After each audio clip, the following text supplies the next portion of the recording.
வணக்கம். இது தமிழங்கா செய்திகள். வாஷிங்டனில் ஹில்டன் ஹோட்டலில் நடைபெற்ற வெள்ளை மாளிகை பத்திரிகையாளர்கள் சங்கத்தின் வருடாந்திர இரவு விருந்து நிகழ்ச்சியில் திடீரென துப்பாக்கிச்சூடு நடத்தப்பட்டது பெரும் பரபரப்பு ஏற்பட்டது. அமெரிக்க ஜனாதிபதி டொனால்ட் ட்ரம்ப் மேடையிலிருந்து அவசரமாக வெளியேற்றப்பட்டார். நேற்றிரவு சுமார் 8:36 மணியளவில் வாஷிங்டன் ஹில்டன் ஹோட்டலில் பாதுகாப்பு சோதனை சாவடி அருகே இந்த துப்பாக்கிச் சூடு நிகழ்ந்தது. ஜனாதிபதி ட்ரம்ப், முதல் பெண்மணி மெலனியா ட்ரம்ப் மற்றும் துணை ஜனாதிபதி ஜேடி வான்ஸ் ஆகியோர் மேடையில் அமர்ந்திருந்த போது வெளியே துப்பாக்கிச் சூடு சத்தம் கேட்டது. லிபோர்னியாவின் டொரன்ஸைச் சேர்ந்த கோல் டோமஸ் ஆலன் என்ற நபர் சந்தேகத்தின் பேரில் கைது செய்யப்பட்டுள்ளார். இந்த மோதலில் ரகசிய சேவை அதிகாரி ஒருவர் துப்பாக்கியால் சுடப்பட்டார். இருப்பினும் அவர் அணிந்திருந்த குண்டு துளைக்காத கவசம் அவரது உயிரை காப்பாற்றியது. சம்பவத்துக்கு பிறகு வெள்ளை மாளிகையில் செய்தியாளர்களை சந்தித்த ஜனாதிபதி ட்ரம்ப் ரகசிய சேவை அதிகாரிகளின் துரித நடவடிக்கையை பாராட்டினார். மத்திய கிழக்கில் ஈரான் மீது 2026 பிப்ரவரி 28 அமெரிக்காவும் இஸ்ரேலும் இணைந்து காவிய கோப நடவடிக்கை என்ற பெயர் சூட்டி பேரரசுவாத திமிர் கொண்ட ராணுவ நடவடிக்கையை தொடங்கி முதல் 24 மணி நேரத்தில் 1000க்கும் மேற்பட்ட இலக்குகள் தாக்கப்பட்டன. தெஹ்ரானில் உள்ள உச்ச தலைமை பகுதிகள் மற்றும் அதிபர் மாளிகை, மினா பெண்கள் பள்ளி, லாமட் விளையாட்டு அரங்கம் மீது தாக்குதல் நடத்தப்பட்டன. தாக்குதல்கள் மூலம் ஈரானின் பாலிஸ்டிக் ஏவுகணை மற்றும் அணு திட்டங்களை முடக்குதல், ஈரானிய கடற்படையை அழித்தல், ஈரானின் தலைமையை அழித்தல், ஆட்சி மாற்றத்தை ஏற்படுத்துதல் என பல நோக்கங்களை கொண்ட தொடர் தாக்குதல்கள் 54 நாட்களை கடந்த நிலையிலும் ஈரானை அடிபணிய வைக்க முடியவில்லை.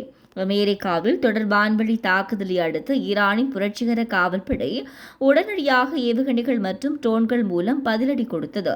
இஸ்ரேல் மீதும் கத்தார் மற்றும் சவுதி அரேபியாவில் உள்ள அமெரிக்க ராணுவ தளங்கள் மீதும் தாக்குதல் நடத்தப்பட்டது. இந்த தாக்குதல்களினால் வளைகுடாவுக்கான கடல் போக்குவரத்தின் ஒரே வழியான ஹார்முஸ் நீரிணையை மூடுவதாக ஈரான் தரப்பில் கூறப்பட்டாலும், ஈரான் மீது தாக்குதல் நடத்தும் அமெரிக்க, இஸ்ரேலுக்கும் அவற்றின் துணை நாடுகளுக்கு மட்டுமே நீரிணை மூடப்பட்டிருக்கிறது என்றும் ஏனைய நாடுகளுக்கு திறந்திருக்கிறது என்றும் ஈரான் அறிவித்து சர்வதேச நாடுகளின் வரவேற்பை பெற்றுக் கொண்டது.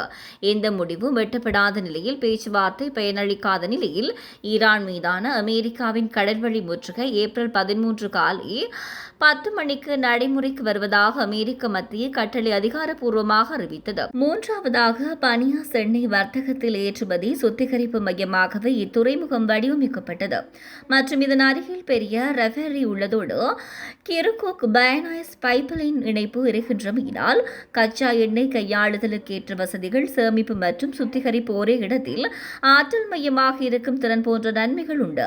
ஆனால் நடைமுறையில் இந்த நெடுஞ்சாலை போக்குவரத்து பாதை பேச்சுக்கும் வரைபடத்திலும் எளிதாக தோன்றினாலும் உண்மையில் மிக கடினமான சவால்கள் நிறையவே இருக்கிறது. நிதியமைச்சின் கணினி அமைப்பிலிருந்து பிரான்ஸ் நாட்டுடன் தொடர்புடைய கடன் மேடைச் செலுத்துதல் ஆவணங்கள் காணாமல் போயுள்ளதாக தகவல்கள் வெளியாகியுள்ளன. அண்மையில் திரைசேரியிலிருந்து 2.5 மில்லியன் அமெரிக்க டாலர் நிதி திருடப்பட்ட சம்பவத்தின் பின்னணியில் உள்ள ஹேக்கர்களே இதிலும் தொடர்பட்டிருக்கலாம் என புலனாய்வாளர்கள் சந்தேகிக்கின்றனர். வார இறுதி ஆங்கில பத்திரிகை ஒன்று இந்த விடயம் பற்றிய தகவலை வெளியிட்டுள்ளது. காணாமல் போன இந்த ஆவணங்கள் பிரான்சுக்கான கடன் தவணையை செலுத்துவது தொடர்பானவை என முதற்கட்ட விசாரணைகளில் தெரியவந்துள்ளது. மற்றும் ஒரு பாரிய நிதி மோசடியை செய்யும் திட்டத்துடன் இந்த தரவுகள் திருடப்பட்டிருக்கலாம் அல்லது அழிக்கப்பட்டிருக்கலாம் என்ற அச்சம் எழுந்துள்ளது. இந்த சம்பவம் குறித்து குற்றப்புலனாய்வு திணைக்களத்தின் விசேட சைபர் தடயவியல் குழுவினர் தீவிர விசாரணைகளை முன்னெடுத்து வருகின்றனர். இதன் ஒரு பகுதியாக வெளிநாட்டு வழங்கல் திணைக்களத்தின் ஊழியர்கள் பயன்படுத்திய மடிக்கணினிகள், கையடக்க தொலைபேசிகள் மற்றும் சிம் கார்டுகள் அதிகாரிகளால் கைப்பற்றப்பட்டுள்ளன. குறித்த திணைக்களமே இதற்கு முன்னர் ஆஸ்திரேலியாவுக்கு செலுத்த வேண்டிய 2.5 மில்லியன் டாலர் கடன் மீளச் செலுத்துதல் கொடுக்கல் வாங்கல்களை கையாண்டிருந்தமை குறிப்பிடத்தக்கது. அமெரிக்க ஜனாதிபதி டொனால்ட் ட்ரம்ப் கலந்து கொண்ட உயர்மட்ட நிகழ்வை முன்னிட்டு இடம்பெற்ற துப்பாக்கிச்சூடு சம்பவம் அமெரிக்காவில் பெரும் அதிர்ச்சியை ஏற்படுத்தியுள்ளது. இந்த சம்பவத்தில் தொடர்புடையதாக சந்தேகிக்கப்படும் நபர் ஒருவர் கைது செய்யப்பட்டுள்ளதாக பாதுகாப்பு மற்றும் சட்ட அமலாக்க அதிகாரிகள் தெரிவித்துள்ளனர். இந்த சம்பவம் வாஷிங்டனில் உள்ள ஒரு முக்கிய ஹோட்டலில் நடைபெற்ற நிகழ்வின் போது வெளிப்புற பாதுகாப்பு சோதனை மையத்தில் ஏற்பட்டதாக கூறப்படுகிறது. ஆரம்ப தகவல்களின்படி சந்தேக நபர் பல்வேறு ஆயுதங்களுடன் பாதுகாப்பு வட்டத்தை உடைத்து உள்ளே செல்ல முயன்றுள்ளார். சந்தேக நபர் பாதுகாப்பு சோதனை மையத்தை கடக்க முயன்றபோது அங்கு பணியில் இருந்த யுனைடெட் ஸ்டேட் சீக்ரெட் சர்வீஸ் அதிகாரிகள் உடனடியாக தலையீடு செய்து அவரை தடுத்து நிறுத்தினர். இதன்போது துப்பாக்கிச்சூடு இடம்பெற்றதாகவும் ஒரு பாதுகாப்பு அதிகாரி காயமடைந்ததாகவும் தெரிவிக்கப்படுகிறது. எனினும் அவர் அணிந்திருந்த பாதுகாப்பு கவசம் காரணமாக உயிராபத்து தவிர்க்கப்பட்டது. தற்போது அவர் சிகிச்சை பெற்று வருவதாகவும் அதிகாரிகள் தெரிவித்துள்ளனர். இந்த தாக்குதல் முயற்சியின் பின்னணி மற்றும் நோக்கம் குறித்து இதுவரை உறுதியான தகவல் வெளியாகவில்லை. இருப்பினும் ஆரம்ப விசாரணைகளின் அடிப்படையில் இந்த சம்பவம் ஒரே நபரால் திட்டமிட்டு மேற்கொள்ளப்பட்டிருக்கலாம் என அதிகாரிகள் சந்தேகிக்கின்றனர். கட்டுநாயக்க சர்வதேச விமான நிலையத்தில் கைப்பற்றப்பட்ட போதைப்பொருள் கடத்தலின் பின்னணியில் யார் இருக்கின்றார்கள் என்பது குறித்த தகவல் வெளியிடப்பட்டுள்ளது. நேற்றைய தினம் கட்டுநாயக்க விமான நிலையத்தில் பௌத்த பிக்குகள் 22 பேர் போதைப்பொருள் கடத்தல் குற்றச்சாட்டில் கைது செய்யப்பட்டிருந்தனர்.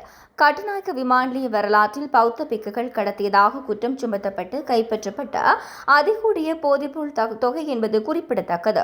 இந்த போதைப்பொருள் கடத்தல் சம்பவம் தொடர்பில் முன்னெடுக்கப்பட்ட விசாரணைகளில் பல்வேறு விடயங்கள் அம்பலமாகியுள்ளன. இந்த போதைப்பொருள் கடத்தல் நடவடிக்கையின் பின்னணியில் 3 பௌத்த பிக்குகள் செயற்பட்டுள்ளதாக ஆரம்பகட்ட விசாரணைகளில் தெரியவந்துள்ளது. சந்தேக நபரிடமிருந்து சுமார் 110 கோடி ரூபாய் பெறுமதியான குஷ் போதைப்பொருள் மற்றும் ஹாஷ் போதைப்பொருள் என்பன மீட்கப்பட்டுள்ளன. இந்த பௌத்த பிக்குகள் கடந்த 22ஆம் தேதி தாய்லாந்தின் பேங்காக் நகருக்கு சென்றுள்ளனர். இந்த போதைப்பொருள் கடத்தல் நடவடிக்கைகளை 3 பௌத்த பிக்குகள் வழிநடத்தியதாக தெரிவிக்கப்படுகிறது. இந்த பௌத்த பிக்குகள் தாய்லாந்துக்கு செல்லவில்லை எனவும் அவர் அங்கிருந்து இந்த போதைப்பொருள் கடத்தல் நடவடிக்கையை வழிநடத்தியுள்ளதாகவும் விசாரணைகளில் தெரியவந்துள்ளது. சம்பவம் தொடர்பிலான விசாரணைகள் தொடர்ந்து முன்னெடுக்கப்பட்டு வருகின்றமை குறிப்பிடத்தக்கது. கைது செய்யப்பட்ட நாடாளுமன்ற உறுப்பினர் அர்ச்சுனா மல்லாக நீதவான் நீதிமன்றத்துக்கு அழைத்து வரப்பட்டுள்ளார். நாடாளுமன்ற உறுப்பினர் ராமநாதன் அர்ச்சுனா சற்று முன் இளவாலை போலீசாரால் கைது செய்யப்பட்டுள்ளார்.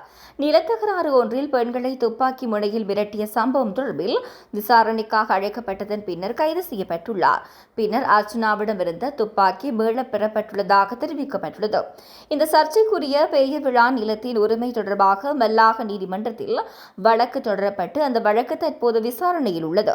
அப்போது அங்கு வந்த 2 பெண்கள் நிலத்தின் ஒரு பகுதி தங்களுக்கு சொந்தமானது என்று கூறி எம்பி ராமநாதன் அர்ச்சுனாவிடம் கடும் வாக்குவாதத்தில் ஈடுபட்டனர்.